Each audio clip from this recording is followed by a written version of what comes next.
అనకాపల్లి జిల్లా ప్రజలకు విజ్ఞప్తి. అనకాపల్లి జిల్లాలో అనకాపల్లి మండలంలో సత్యనాపురం గ్రామం ఇది. సుబ్రహ్మణ్యం కాలనీ సత్యనాపురం 2 సంబంధించిన ఇది 7వ కొండ 360 సర్వే నెంబరు, అలాగే 385 కిందనున్న సర్వే నెంబరు. ఈ భూమిలో 8 ఎకరాలు ప్రభుత్వం తీసుకొని గత 10 సంవత్సరాల కిందటే ఇక్కడ ఇల్లులు కట్టారు. 510 ఇల్లులు. ఇది 3వ నెంబర్ బ్లాక్, 24 ఇల్లులు ఒక బ్లాక్. ఇది 4వ నెంబరు 6వ నెంబరు కలుగా రాంగ్ నెంబర్లు వేశారు ఇక్కడ. ఇది ఒక 24 ఇల్లు, అలాగే 510 ఇల్లులు. ఇది హుదూద్ తుఫాన్ బాధితుల కోసం ప్రత్యేకంగా కట్టిన ప్రభుత్వ నిధులు, ప్రైవేట్ నిధులు, కాంట్రాక్టరు డోనర్స్ మీద ఆధారపడి పేదవాళ్ళ కోసం కట్టి, పేదవాళ్ళకి ఇవ్వడానికి ఇష్టం లేని పాలకులు పేదవాళ్ళకి ఇవ్వకుండా ఈ తుప్పలు వెలిసేలాగా ఈ రోడ్డు మొత్తం తుప్పలు, దారి లేదు, తీరు లేదు, తన్ని లేదు. గత 10 సంవత్సరాలుగా, అంటే గత పాలకులు టీడీపీ, ఇప్పుడు ప్రస్తుతం టీడీపీ, మధ్యలో వైసీపీ. అసలు వైసీపీ సంబంధం లేను ఈ ప్రభుత్వం, కానీ అధికారులు మాత్రం వీళ్ళే.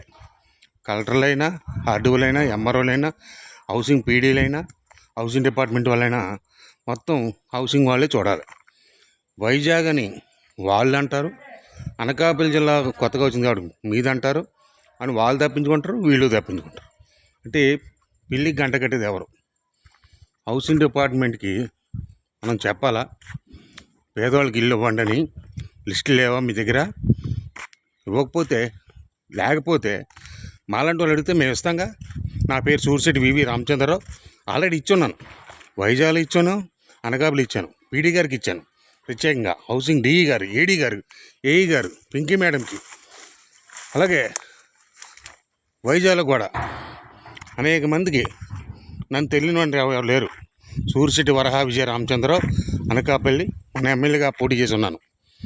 అయితే ఎందుకు పోటీ చేసాం? స్థానిక ప్రజలకు ఇబ్బంది పెడతా ఉన్నారు. పేదవాళ్ళందరూ ఇల్లు ఇవ్వకుండా ఇన్ని ఇల్లులు ఖాళీయా? ఎవడైనా నవ్వుతాడు, చీ అని మొగ మీద ఉమ్మేస్తారని కూడా జ్ఞానం లేకుండా పాలక వర్గాలు, పాలకులు, అధికారులు ఎంత చాండాలంగా ప్రవర్తిస్తున్నారంటే, ఇదా దారి, ఇదా రోడ్డు, ఇదా ఇల్లులు, ఏంటిది? ఇది చాలా దుర్మార్గం. ఈ ఇల్లులన్నీ కాపాడుకుంటూ గత 10 సంవత్సరాలుగా నేను ఫైట్ చేస్తే వచ్చిన ఇల్లు 20 కోట్ల ఆస్తి. ఇక్కడున్న స్థానిక ఎమ్మెల్యేలకి పట్టదు, ఎంపీలకి పట్టదు, కలెక్టర్ గారికి పెట్టదు, ఆర్డీఓకి పట్టదు, పీడీ గారికి పట్టదు, హౌసింగ్ డిపార్ట్మెంట్కి అసలు పట్టదు. అసలు ఇప్పుడు ఇల్లు వస్తుంది ఎవరికి? పేదోడికా, ఉన్నోడికా? ఒక్కొక్కడికి 2 ఇల్లులు రాస్తారా? పేదోడికి కాదా? ఉన్నోళ్ళకి ఇస్తారా?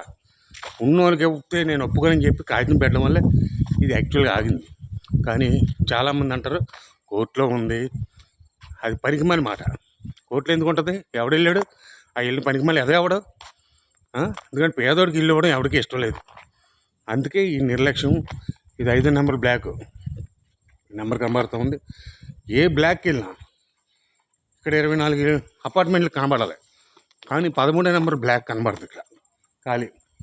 ఎందుకంటే వాళ్ళకి అవసరం లేదు, ఇది గ్రౌండ్ కింద జనాలు వాడుకుంటారని చెప్పేసి వాళ్ళ ప్రయత్నం. కానీ నెంబర్ మాత్రం 13 నెంబర్ ఉండదు. కానీ 13 నెంబర్ బిల్డింగ్ ఉన్నట్టుగా ఇక్కడ పాలకులు, అధికారులు చూపిస్తూ ఉంటారు కంప్యూటర్లో, లిస్టుల్లోని. 512 ఇల్లులు యాక్చువల్గా 520, 510 ఇలా వీళ్ళ ఇష్టం.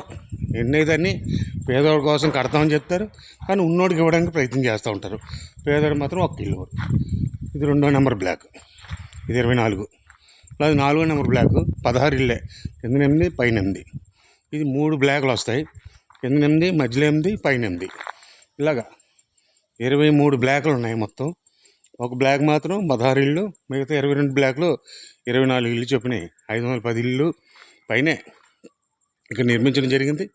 మరి పేదవాళ్ళకి ఇవ్వాలని నేను తాపత్రయపడుతూ ఉన్నాను. ఈరోజు నా పుట్టినరోజు సందర్భంగా మరి పేదవాళ్ళందరినీ రమ్మని ఇక్కడ కప్పలు వేసేద్దామని చెప్పి ఒక స్లోగన్ ఇవ్వడం జరిగింది. మరి ఎవరు అడ్డుకుంటారో, ఎవరు వచ్చి అడ్డుకుంటారో నేను చూసుకుంటాను. దేనికైనా నేను సిద్ధంగా ఉన్నాను ఈరోజు పేదవాళ్ళకి ఇవ్వడానికి. కాబట్టి నా పేరు ఎస్వి రామచంద్ర, అనకాపల్లి మండలం, అనకాపల్లి జిల్లా, సత్యనాపురం గ్రామం, సుబ్రహ్మణ్యం కాలనీ, సత్యనాపురం 2 అంటారు. ఇది పేదవాళ్ళ తాలూకు ఆవేదన. వాళ్ళ పాపం ఏంటి, అమాయకులు డీడీ కట్టాలంటారు, 10,000 డీడీ కట్టాలంటారు. 10,000 లేని పేదవాళ్ళు ఉన్నారు. 25,000 ఇస్తామని ఉద్యోగ బాధితులకి 5,000 రూపాయలు బ్యాంకులో అకౌంట్లో అడిచి ముష్టి వేసినట్టు మిగతా 20,000 రూపాయలు ఇవ్వలేదు. అప్పుడు చంద్రబాబు నాయుడు కానీ మన రెడ్డి గారు మరి ఏం చెప్పాలో అర్థం కాదు. మరి సీఎం అంటే ఈయన కోపం వస్తుంది, ఆయన సీఎం అంటే ఈయన కోపం వస్తుంది. వైఎస్ఆర్ రాజశేఖర రెడ్డి కొడుకు జగన్ గారు మరి వీళ్ళందరూ కూడా అయితే చౌదరీలు లేకపోతే రెడ్లు ఈ పరిపాలన పరిస్థితి ఇలా ఉంది. అందువల్ల పేదవాడి పరిస్థితి ఇలా ఉందేమో నేను అనుకుంటున్నాను. ప్రజలు బతకాలి, ప్రజల భవిష్యత్తులో ఇల్లు కావాలనుకుంటే అసలు అధికార పార్టీ ఓటు వేయకూడదనే స్లోగన్ నిలవాల్సి వస్తుంది. ఇండిపెండెంట్గా ఓటు వేయమని వాటర్ ట్యాంక్ కట్టారు, వాటర్ ట్యాంక్లో నీళ్ళు లేవు. ఇది దౌర్భాగ్యం. సంపత్పూర్ నుండి పైప్ లైన్ వచ్చి టిట్కో ఇల్లుకి వెళ్ళాయి. టిట్కో ఇల్లు ఎదురుకుండా కనబడుతున్నాయి. ఇది ముందు కట్టిన ఇల్లు, ఉదుతో ఇల్లు ముందు కట్టారు 20 కోట్లతో. తర్వాత అది ఎన్ని కోట్లు కట్టారన్నది ఇది ఎవరికి లెక్క పత్రం లేదు. సగం ఖాళీగానే ఉన్నాయి ఇవి. పేదోడికి మాత్రం ఎవరో ఉన్నోడికి ఇల్లు ఇస్తారు, అది అమ్ముకుంటారు, అద్దెలకి ఇచ్చుకుంటారు, వాళ్ళు ఇష్టం అయ్యి. కనీసం ఈ పేదోడికి ఇవ్వాలనే సోయి లేకుండా పోయింది. ఈ పేదోడికి ఇచ్చేలాగా నా ప్రయత్నం ఉంటుందని నమస్కారం తెలియజేసుకుంటూ ఎస్వి రామచంద్రరావు, అనకాపల్లి మండలం, అనకాపల్లి జిల్లా, సత్యనాపురం సుబ్రహ్మణ్యం కాలనీ. ఈవేళ నా పుట్టినరోజు, 52వ పుట్టినరోజు సందర్భంగా పేదవాడికి ఇంటింటికి వెళ్ళి కప్పలు వేయించి శుభ్రం చేయించాలి. ఇవన్నీ వైర్లు గీర్లు అన్నీ లాగేశారు, అసలు ఏవి బాగోలేవు. అవన్నీ బాగు చేసుకోమని చెప్పడానికి రాబోయే రోజుల్లో మరి సోలార్లో పెడతా ఉన్నారు గవర్నమెంట్. మరి సోలార్ అయినా పెట్టి ఇల్లు వెలిగిస్తారని, కరెంట్ లేదు, నీళ్ళు లేవని ప్రజలు రావడానికి ఇబ్బంది పడుతున్నారు. అయితే ఇదిలా రండి, ఓ 10 మంది రండి, 20 మంది రండి, బతిమాలి జనాలు తీసుకొచ్చి ఇవాళ కప్పలేసే పరిస్థితిని తీసుకొస్తున్నాం. కాబట్టి ఇది అర్థం చేసుకొని ప్రజలందరూ కూడా సహకరిస్తారని కోరుతూ అధికారులు మరీ విన్నవించుకుంటున్నాను. ఖచ్చితంగా పేదోడికి ఇల్లు వచ్చేలాగా ప్రయత్నం చేస్తారని మనం చేస్తూ సెలవు తీసుకుంటాం. నమస్తే. ఎస్వి రామచంద్రరావు, అనకాపల్లి.